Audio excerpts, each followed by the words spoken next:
Riff & Jack avec JF sur Happiness. Vous écoutez Happiness, bienvenue à vous si vous nous rejoignez. Vous êtes avec JF dans toute la première diffusion de cette toute première édition de Riff & Jack.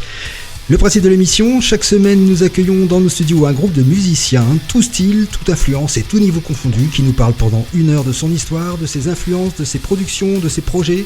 Et ce soir j'ai le plaisir d'accueillir le groupe Orca, qui nous vient du Limeux, qui nous viennent de Gamache pour la plupart, de Gamache, de Buny-les-Gamaches, de Ramburel, les Licours.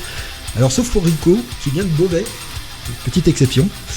Ce soir j'ai le plaisir de vous accueillir et c'est parti pour 1 heure de discussion. «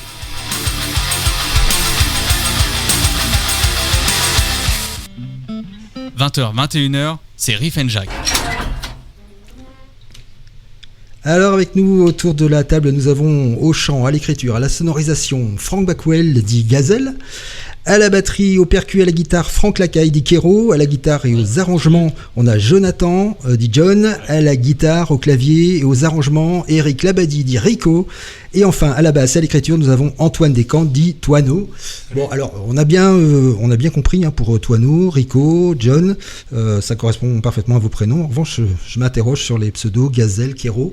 Alors, expliquez-moi un petit peu vos pseudos. Bon, déjà, l'existence des pseudos, c'était un bon moyen pour nous déjà de s'y retrouver, vu qu'il y avait deux Franck dans le groupe, donc c'est devenu très vite galère à un moment donné. Et donc Kero, c'est un surnom qui traînait depuis un petit moment, c'est un diminutif de kérosène. Et moi c'est le nom de mon ancien projet avant d'intégrer la formation, donc ça s'est enchaîné comme ça, puis maintenant c'est devenu naturel, on en a oublié comment on s'appelait avant. Oui, merci pour ces présentations. Alors que vous êtes qui en fait quand vous n'êtes pas derrière vos instruments? Alors j'ai lu un petit peu votre bio. Hein. Vous êtes assez polyvalent, je dirais, parce que vous faites des métiers très très très très différents. Alors expliquez-nous un petit peu. On va faire un petit tour de table. Moi à la base je suis dans le bâtiment, à faire de la rénovation, etc. quoi. Et les choses en fait que j'ai dû arrêter il n'y a pas longtemps, puis je fais encore de recyclage, on va dire. Voilà. Ouais. Voilà. Donc un dans le bâtiment. Alors j'ai vu qu'il y avait un enseignant. Tout à fait, moi je suis professeur d'éducation physique, donc dans un lycée dans le Vimeux. D'accord. Et les élèves écoutent un peu. Ouais. Après c'est vrai qu'on est sur une culture musicale qui est un petit peu différente de celle qu'eux écoutent en ce moment, mais ils savent de temps en temps dire monsieur, tiens, on a écouté ce que vous faites, c'est pas mal. Donc voilà, c'est un compliment qu'on prend en passant, ça fait du bien. Vous avez l'habitude de voir aussi des élèves qui viennent. Il y en a quelques-uns qui passent en concert, oui. Ouais. Après, ils sont toujours un peu frileux parce que le rapport élève-enseignant, il est ce qu'il est, il reste toujours un peu le même. Donc ils ont toujours un peu peur de venir. Mais non, ça se passe bien, très très bien. Oui, j'ai vu qu'il y avait encore des professions bien différentes. J'ai vu une cartographie aérienne aussi. Alors qui c'est qui? Oui, c'est moi. Ouais. En fait, oui, je travaille sur des problématiques environnementales, risques sur les territoires, et donc de l'Oise, comme je suis de Beauvais, et musicien depuis un certain temps. Et j'ai repris en fait le flambeau avec Kero parce qu'il manquait un guitariste et ça a se matché tout de suite entre nous et nous voilà tous ensemble ici. Voilà. Donc voilà. Et puis donc il y a encore des métiers. Hein. J'ai vu que. On n'a pas présenté Christophe. C'est vrai, Christophe. Oui, Christophe. Oui, j'étais oublié là. Allez, Christophe. Au niveau de mon métier, c'est ça? Ouais. Oui, moi on va dire que je suis dans le marketing, la communication. Et justement, ça tombe bien puisque j'accompagne Orca sur ce sujet.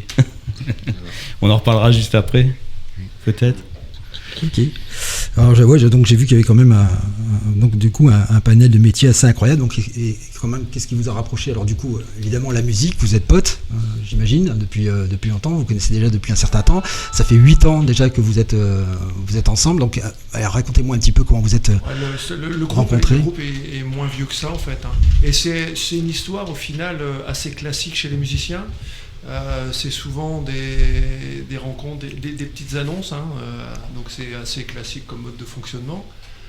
avec ce site particulier que nous on se connaissait avant avec John, donc on avait participé à un projet ensemble musical avant. Rico se côtoyait déjà sur un... Ils ont participé à notre projet avec Kéro dans l'Oise. Toano, on l'a croisé. Vous avez tous déjà un parcours musical important. Avant ce groupe-là. Donc on se croisait, on s'est vu jouer l'un l'autre plusieurs fois, mais on n'avait jamais participé sur un projet commun. Et puis après, c'est vraiment l'histoire d'une formation de groupe assez classique, une annonce sur Internet, un coup de bigot, on se rencontre, on boit une bière, on discute, et puis on essaye. On passe un moment dans la salle de répète, et puis on voit aussi ça match. J'ai vu aussi que vous étiez la plupart du temps autodidacte dans sur vos instruments. Vous étiez aussi multi-instrumentiste. Alors racontez-nous un peu...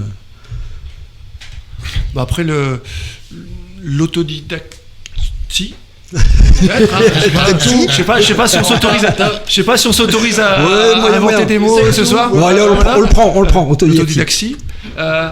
Toujours est-il.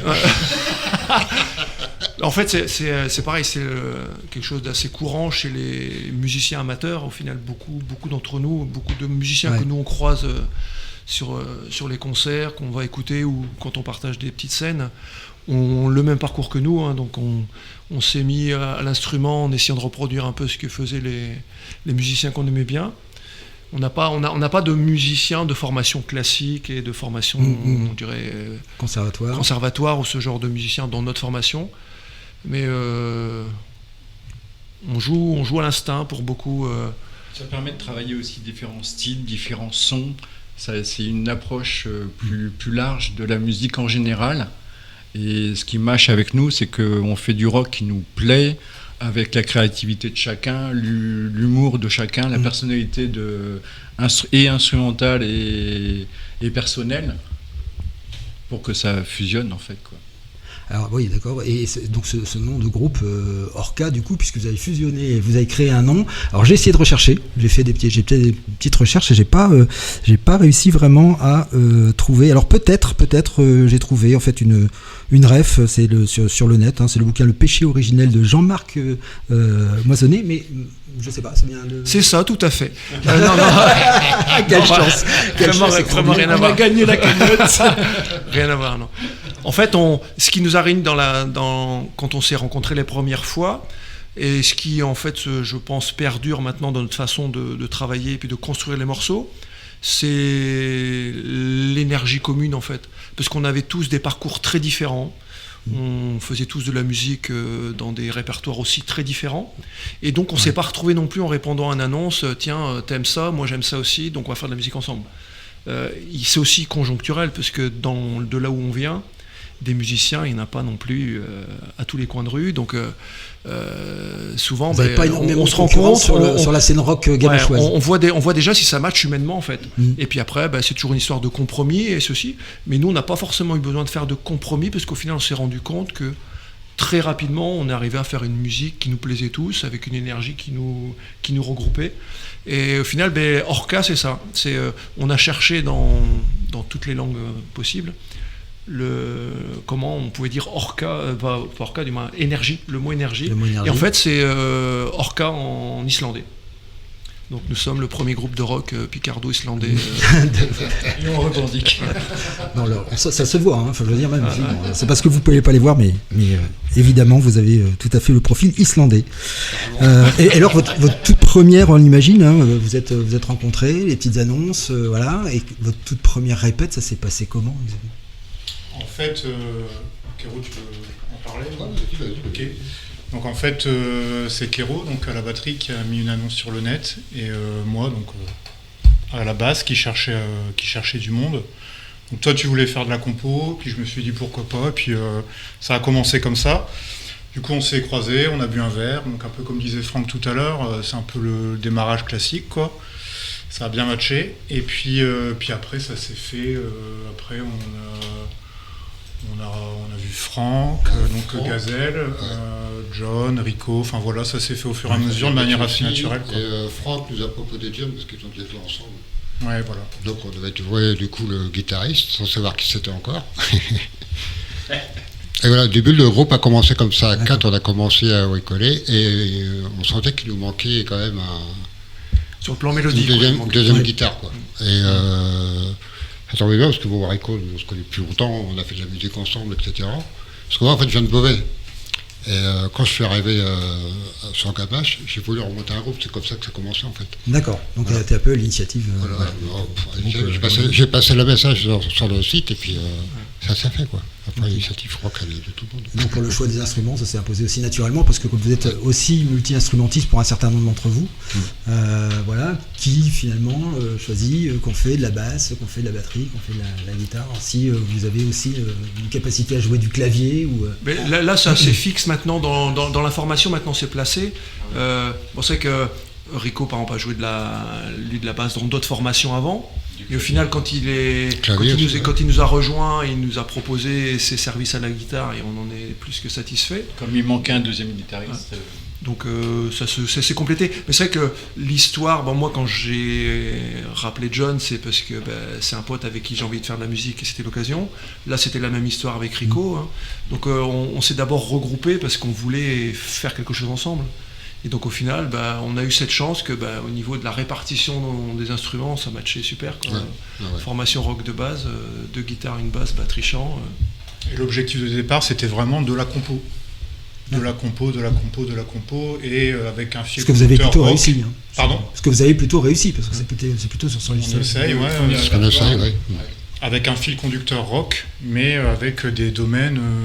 Des inspirations. Des inspirations variées. On parlera juste après de vos inspirations. 20h, 21h, c'est Riff & Jack.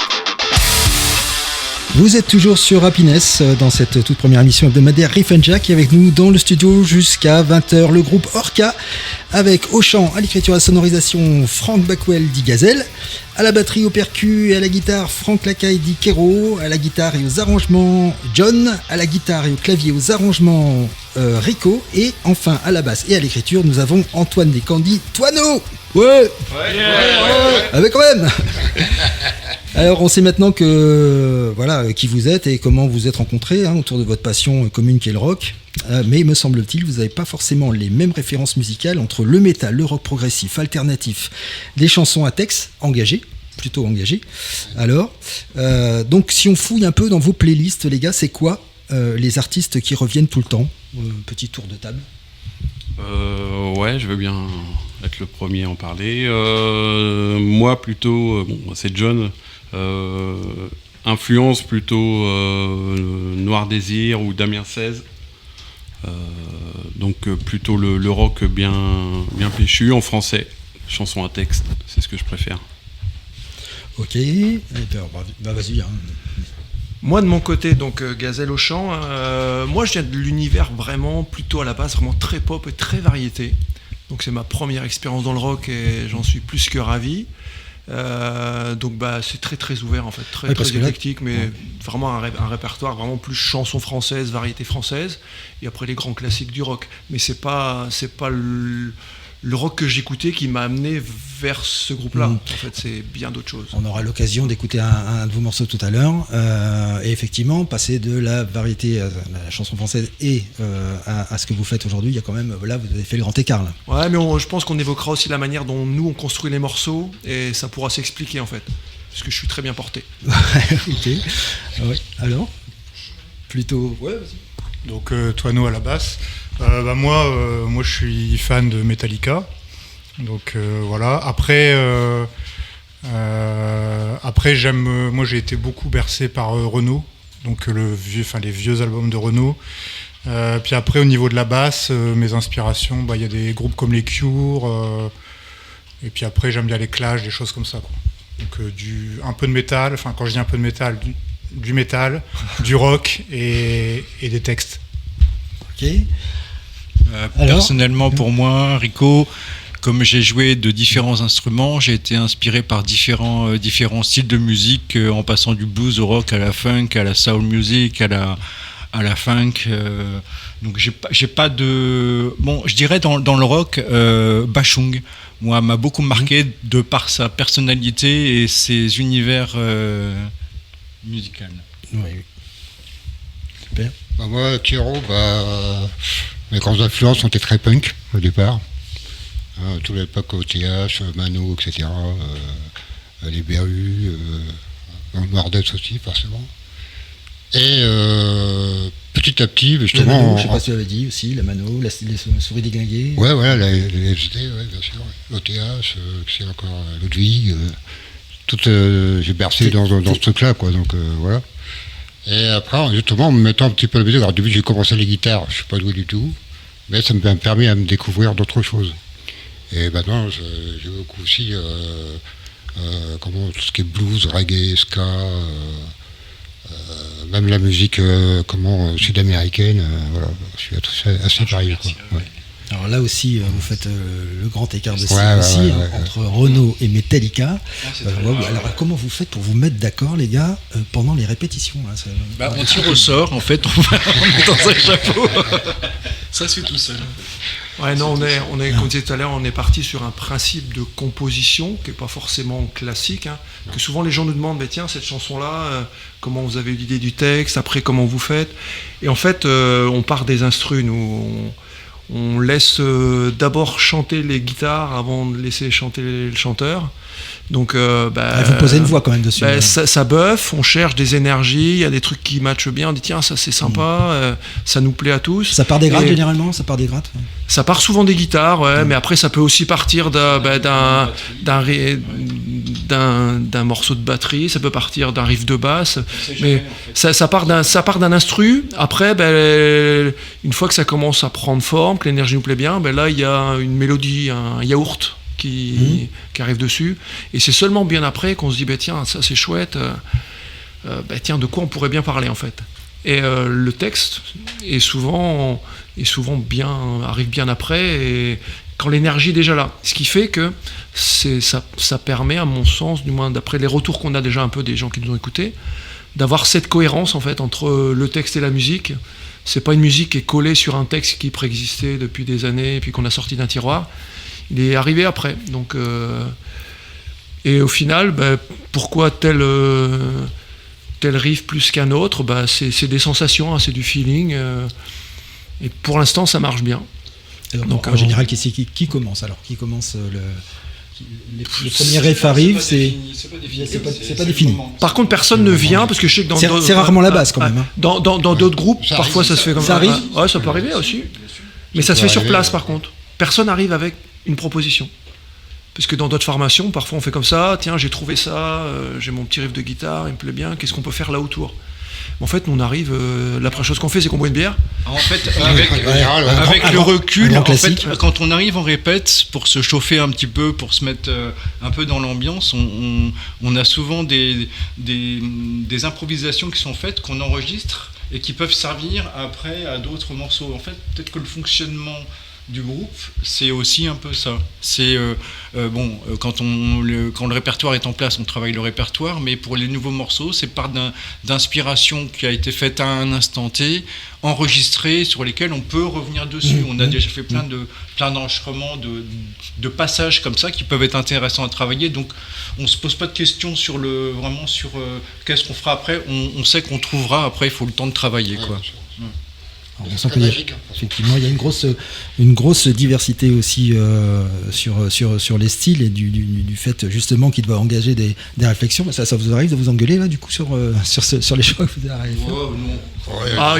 Des prises de bec, il y en a comme dans tous les groupes de toute façon. Pour composer, il faut accepter la critique et on arrive à se critiquer de manière positive pour avancer dans les morceaux. C'est important. On essaie d'installer ça. Après, vous travaillez dans la bienveillance. Mais c'est quand même plus souvent sur le choix du rhum que sur la musique. Le but, c'est de se dire les choses, et puis voilà, comme ça, il n'y a pas de... D'accord, bon, il n'y a jamais d'effusion de sang, c'est soit rhum, soit bière. Vous êtes jamais à vous étriper. Après, on n'a pas encore là, on a en place du moins un set d'une douzaine de titres. On n'est pas encore arrivé à ce point où on s'est cassé les dents sur un titre en se disant tiens, là on n'y arrive pas. Donc, par contre, on sait que ça va arriver bientôt. Parce que là, on était bien parti, tout est bien passé, tout nous plaît bien. On sait qu'à un moment donné, forcément, on va se casser les dents sur un morceau, on n'arrivera pas à le construire, on n'en sera pas satisfait. On fera comme tout le monde, on le recommencera, on le mettra dans un tiroir, on le reprendra plus tard. Mais on s'inquiète pas trop sur la compo, parce que c'est vraiment du feeling, c'est comme ça vient. Et Pour l'instant, ça vient. L'essentiel, c'est que ça plaise à tous quand on les concrétise. En fait. Ouais, c'est ça, ouais. Alors s'il fallait décrire un peu votre son en mélangeant des groupes connus, ça donnerait quoi? Vous diriez quoi? On va demander à Chris de faire ça. Parce que nous, on n'a jamais trop su Ouais, c'est se la mettre grande dans une question. case. C'est vrai, ça a toujours été la grande question. Moi, je suis arrivé. Alors, je suis pas musicien dans le groupe, mais je connais les gars depuis pas mal de temps. Et puis, je suis Donc moi-même. tu manages le son, c'est ça? Non, alors pas le son. Là, je manage plutôt tout ce qui va être booking et communication, mais je suis vraiment fraîchement arrivé au printemps. Donc, on travaille. Là, je travaille plutôt pour 2026 maintenant pour les gars là. Et quand je suis arrivé au printemps, ça a été une de mes premières questions. Je dis mais tiens les gars, il faut quand même qu'on s'identifie à quelque chose, à des groupes connus ou autres. Et moi je pense que j'ai la réponse. Ils sont peut-être pas d'accord toujours avec moi, mais tous impatients de la connaître. non, alors il y a une influence, ils l'ont dit tout à l'heure quand ils ont parlé de leur influence d'artistes connus ou reconnus. Il y a du Noir Death, c'est vrai. Mais on peut retrouver chez eux le son de ça doit être l'émotion. Oui. Je sais pas. On est d'accord là-dessus, Gazelle. On l'aime pareil. À tout moment, la rue peut aussi dire. Eiffel, voilà, merci. D'accord, oui. Sur le plan mélodique, ouais. Ouais, et oui, mais complètement. Et ça, Eiffel, c'est un groupe que j'écoute depuis vraiment pas mal d'années, et je les retrouve aussi là-dedans, l'énergie, la puissance dans les mots, dans les textes de Gazelle. Même dans la voix un peu. Oui, un peu aussi, graillonnante. c'est vrai. On retrouve un peu cette pêche, tout à fait. Donc ils m'ont laissé répondre. Moi, c'est ce que je pense. Il y a du Eiffel, il y a du Noir Death. Et puis après, si vraiment on peut creuser un petit peu, on peut trouver un peu de la Stone Villa aussi dans leur style. Vous êtes tous d'accord avec ça? Vous avez le droit de pas être d'accord quand même. Ah, non, tout à fait. Ouais, à peu près. Ouais, ça match. Disons qu'on s'identifie plus par rapport à ce qu'on fait que par rapport à des références. On est forcément inspiré par des références, mais c'est très dur pour un musicien qui fait de la composition de s'identifier à quelqu'un d'autre, parce qu'en fait, nous, ce qu'on aime, c'est être authentique. Donc, le but, c'est pas de ressembler à quelqu'un, c'est d'être nous-mêmes. 20h, 21h, c'est Riff and Jack. Et vous êtes toujours sur Happiness et bienvenue si vous nous rejoignez. Vous êtes dans cette première émission de Riff and Jack avec JF. On est ensemble jusqu'à 20h et avec nous dans le studio, nous avons toujours Orca. Allez, bienvenue les gars, encore une fois, merci d'être passé chez nous avec Gazelle, Kero, John, Rico, Toinou. Et voilà, on a déjà parlé de pas mal de choses. On a parlé de vos influences musicales, on a parlé un peu de votre organisation, de qui vous étiez, de vos métiers. Et puis on va parler un petit peu maintenant aussi de comment ça se passe un peu sur les répétitions, parce que du coup c'est bien. Vous êtes mis d'accord, en tout cas manifestement il y a une belle énergie entre vous. Mais comment vous la mettez en musique et comment ça se passe techniquement, je dirais, en fait, quand vous arrivez en répète, c'est quand, c'est à quelle fréquence, comment ça se passe? Les répètes, c'est assez simple. Nous, c'est le jeudi soir, tous les jeudis soirs, une fois par semaine. Vous êtes constant là-dessus? Vous arrivez à tenir on arrive à caler nos agendas ça, c'est plus perso. compliqué quand même en règle générale pour les groupes. À 5, c'est pas évident, parce surtout à 5. que forcément, on a des vies de famille, des boulots, etc. Donc, c'est tous les jeudis. On commence 18h30. On finit, on tarde un peu en général, on peut traîner jusqu'à minuit, 1h, si on s'entend bien. Et donc on commence toujours de toute façon par boire un verre ensemble avant d'attaquer la musique. Un verre d'eau, oui. Pour se raconter la semaine. Ça pose des choses, un verre d'eau bien évidemment. Ouais, avec un peu de... Avec modération, Modération, exactement. Et pour se raconter la semaine, décompresser un peu. Et après, on fait une petite balance musicale, et c'est là en général que on trouve l'inspiration pour les nouveaux morceaux, comme on l'a dit tout à l'heure. Ouais, alors votre univers, c'est quoi?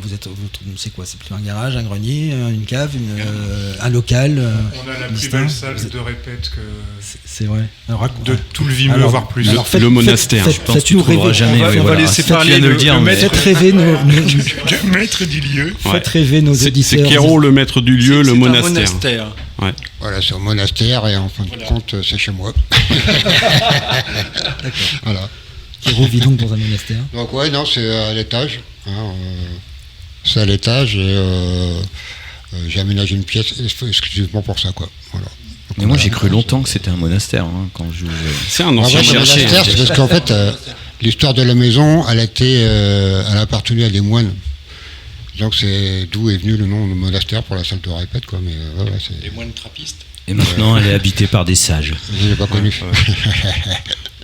D'accord. Donc voilà, quoi. Bon. Donc c'est open. Vous arrivez là tous les.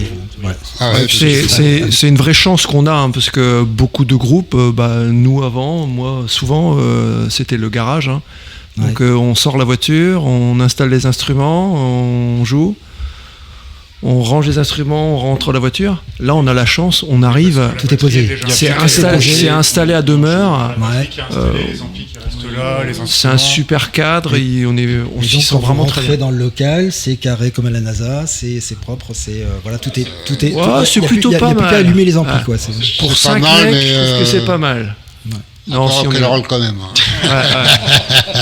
Mais non, il y a besoin d'un peu de rigueur quand même au niveau des câbles pour pas marcher dessus tous les 5 minutes. Mais non, c'est nickel.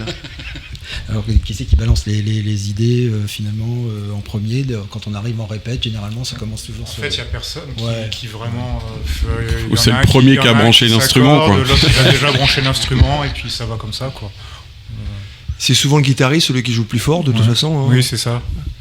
Mais non, mais c'est plus vraiment loin s'installer, donc, en fonction de l'instant, parce qu'on cherche même pas spécialement à faire quelque chose de particulier, parce que c'est un temps où pendant que eux jouent, moi je règle un petit peu l'équilibre dans le local pour qu'on s'entende tous. C'est ce qui est le plus souvent compliqué dans une répète, un petit local. Souvent, on a du mal un petit peu à se mettre d'accord sur le volume des instruments. Parfois, on est un petit peu supplanté par la batterie. Parfois, la basse, elle est un peu en dessous. Mais Donc, le réglage, il se fait très rapidement parce que la pièce est grande.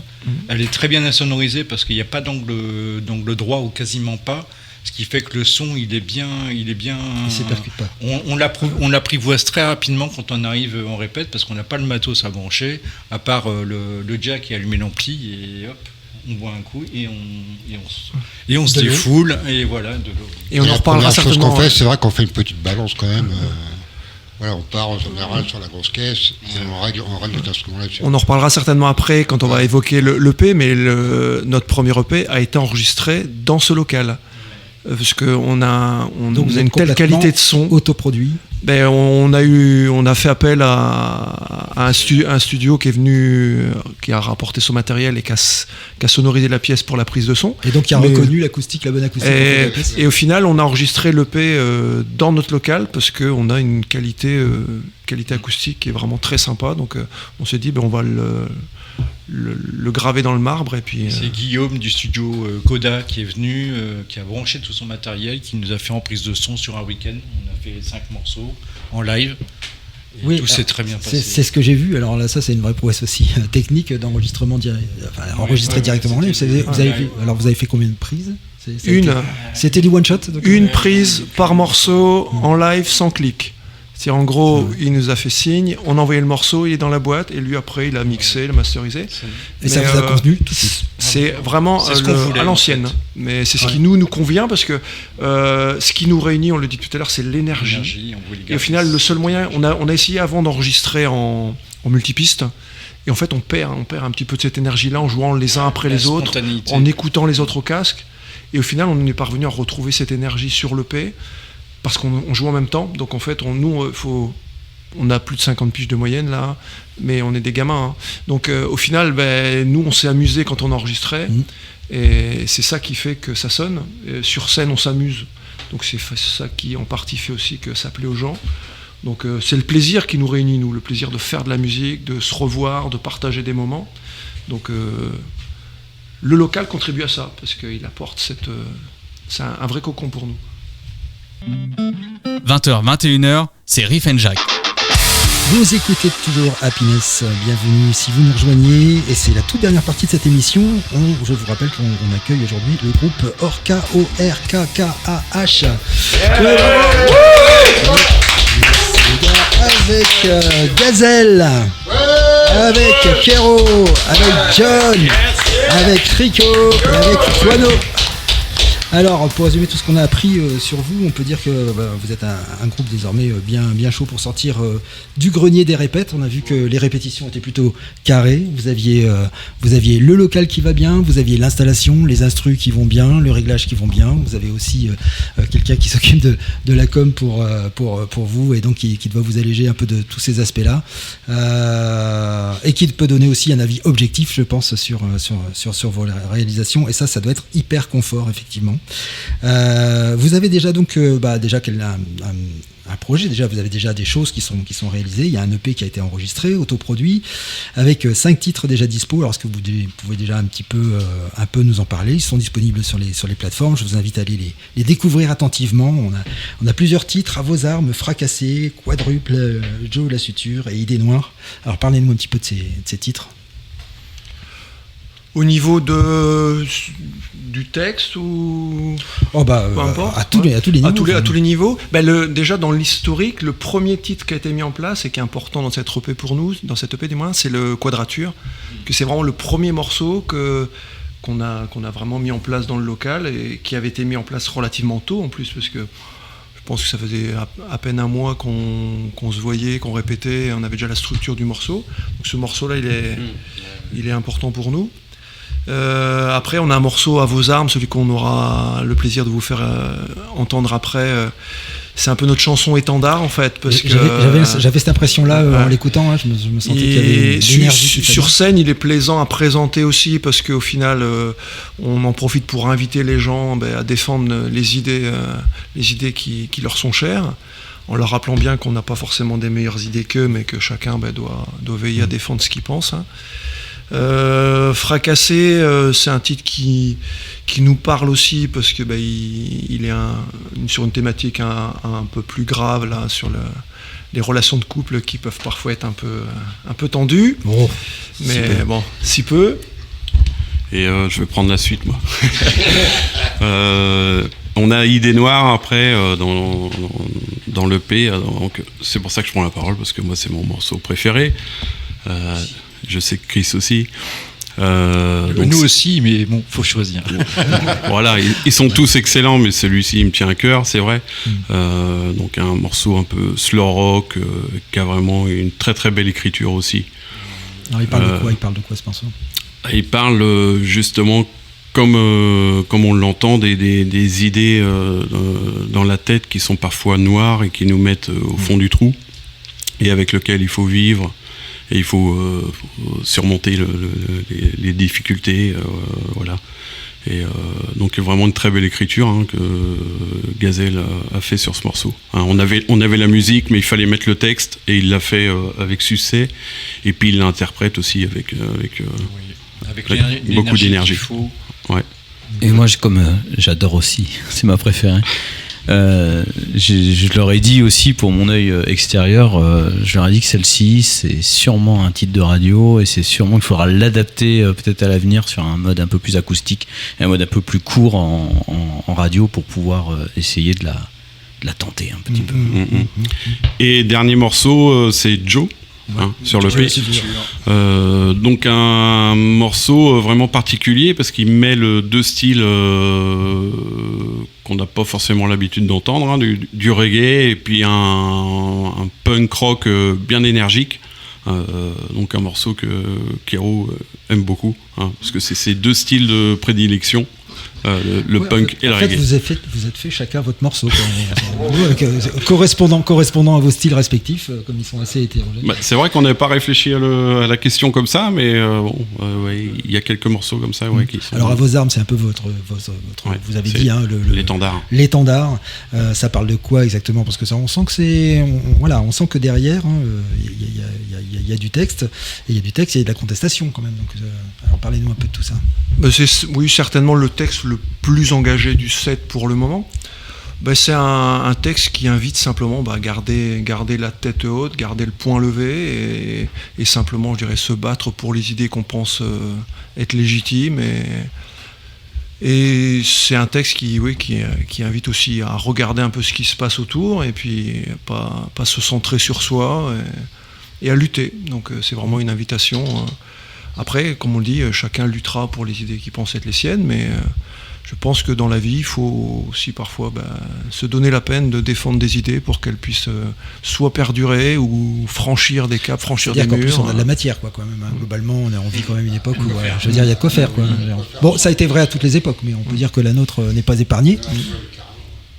Et après, c'est qu'on on rentre pas non plus dans les groupes rock engagés qui ne feront que des chansons engagées au final. Mais celle-là, elle l'est particulièrement, et puis c'est vrai qu'on aime bien la présenter parce qu'elle parle bien aux gens. Les gens s'y retrouvent pas mal. Ouais. Et alors le morceau que vous mourrez d'envie d'enregistrer, mais qui n'est pas encore prêt, alors ça va ressembler à quoi alors du coup ? C'est pas un morceau en particulier, parce qu'en fait on a un set qui fait pour l'instant 13 morceaux, on en a enregistré 5, donc il y a d'autres enregistrements qui vont venir. C'est pas un morceau en particulier, ça va être, je pense, dans le même esprit que le premier EP. Ça va essayer d'enregistrer sur un week-end 4-5 morceaux comme on a fait. Si on peut faire plus, tant mieux. Après, c'est réussir à faire une boucle et à avancer en même temps que les concerts qu'on fait en parallèle, de façon à actualiser un petit peu les données, les réseaux. Puis nous, ça nous motive aussi, parce que quand on enregistre, c'est des conditions qui sont un peu particulières, et garder cette énergie alors que tu sais que tu enregistres, c'est un challenge en plus, et je pense qu'on profitera peut-être de l'hiver pour le faire. Ah ben voilà, vous avez déjà un bon programme là, pour l'hiver à venir. Vous avez déjà aussi des projets. Vous avez probablement un programme, des ambitions. Alors, qui veut bien nous en parler ? Ouais, alors je veux bien reprendre la main. Moi, juste parce que là, on parlait des titres, et il y a quelque chose qui m'avait marqué chez eux. En fait, moi j'ai découvert Orca lors de leur tout premier concert. Voilà, j'animais au micro un événement associatif, et Orca était invité. C'était leur tout premier concert, donc sans le savoir qu'un jour je serais dans leur équipe, je les ai annoncés au micro, et donc je peux vous dire que dès les premières secondes, quand ils balancent le titre Quadrature et t'entends Gazelle qui regarde le public avec, alors ils étaient quatre à l'époque, mais ils regardent tous le public, et il dit comme ça: j'aime pas les gens, voilà. Et donc obligatoirement ça accroche, tu vois. Donc ça met l'ambiance, c'est assez marquant, et donc tu te dis tiens ces mecs là. Alors moi je les connaissais, hein, parce que je gravite j'ai un groupe aussi de musique de reprise sur l'Abbevilleois, et donc je croisais Gazelle de temps en temps, qui venait nous voir en concert aussi, et puis ensuite j'ai appris à les connaître. Mais c'est vrai que tout de suite tu te dis tiens, je vais écouter un peu ce qu'ils font, et puis petit à petit ça nous a amené jusqu'à l'EP, où je l'ai vraiment écouté avec grande passion, j'ai envie de dire, et on ressent vraiment le live en fait, hein, quand je voulais juste conclure là-dessus de ce qu'ils ont dit, mais on sent vraiment que ça a été enregistré en live, et on ressent vraiment la puissance de leur scène.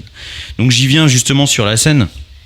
Moi j'ai rejoint l'aventure là cette année, mais concrètement, donc ça veut dire que je m'occupe de les accompagner sur leur communication, développer leur visibilité, surtout chercher des dates, hein, pour les faire jouer dans les conditions même professionnelles. Donc on va travailler sur les stratégies de diffusion, on mettra en avant leur EP, et bien sûr on va construire un réseau avec les salles, les organisateurs, les festivals, les assos, etc. Donc l'objectif, s'il y avait un festival à faire là, lequel vous viendrait en tête? Je pense que des bons festivals reconnus déjà dans les Hauts-de-France, ça serait c'est un objectif, hein, clairement. Donc on y travaille. Je veux pas annoncer de date ou de festival. Je veux pas en froisser d'autres, si vous voulez. Donc on va se mettre sur les festivals des Hauts-de-France. Mais le but, c'est vraiment imposer Orca comme une référence rock francophone dans la région. Et là-dessus, j'avais une petite surprise pour les gars, parce qu'ils sont pas au courant. Ça vient de tomber là, dépêche AFP. Et donc en fait, vas-y, je vous envoie l'info là, dit comme ça en direct. Eh ben les gars, vous allez revenir à Amiens avant la fin d'année, bientôt. C'est même au mois de décembre. Le 19 décembre, donc Orca se produira à la Péniche Célestine. Eh ben voilà, voilà l'info. Bravo. Orca à la Péniche Célestine le 19 décembre. Écoutez, c'est un beau rendez-vous que vous nous donnez, et comptez sur nous pour le saisir. Riff and Jack avec JF. Vous êtes toujours donc sur Happiness. Eh bien, je vais remercier maintenant tout le groupe Orca qui était présent avec nous. N'hésitez pas à aller les voir sur les réseaux. N'hésitez pas à écouter leurs morceaux qui sont vraiment très intéressants, très riches. Et bientôt quelques rendez-vous, donc notamment un qui nous est attendu en décembre prochain. Voilà. Une précision, excuse-moi, on sera en concert le samedi 13 septembre à 21h au Bro Pub La Filature à Amiens. C'est le prochain concert qu'on fait à la rentrée. Voilà, je te remercie. Merci beaucoup. C'est maintenant la fin de notre émission. On va retrouver DJ Joss pour son émission juste après et restez à l'écoute.